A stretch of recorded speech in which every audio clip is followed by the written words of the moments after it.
দিদি আজকে ভেটকি মাছ বানাবে? হ্যাঁ, চ বানাই। Hello guys, welcome back to our channel. আজ জামাই ষষ্ঠী স্পেশাল পর্ব 7-এর জন্য আমরা বানিয়ে নিয়েছি আবার একটা পার্সি কুইজিনের রেসিপি, পাত্রানি মাচ্ছি। প্রথমে গ্রেভিটা বানানোর জন্য একটা পাত্রে নিয়ে নেব ধনে পাতা, পুদিনা পাতা, রসুনের কোয়া, গোটা ধনে, গোটা জিরে, কাঁচা লঙ্কা, নারকেল কুচি, দই আর স্বাদ মতো নুন, চিনি আর লেবুর রস।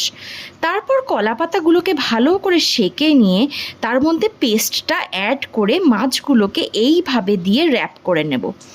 তারপর র্যাপগুলোকে 30 মিনিটের জন্য ভালো করে ভাপিয়ে নিয়েই তৈরি হয়ে যাবে এই ডিলিশিয়াস পাত্রানি মাচ্ছি।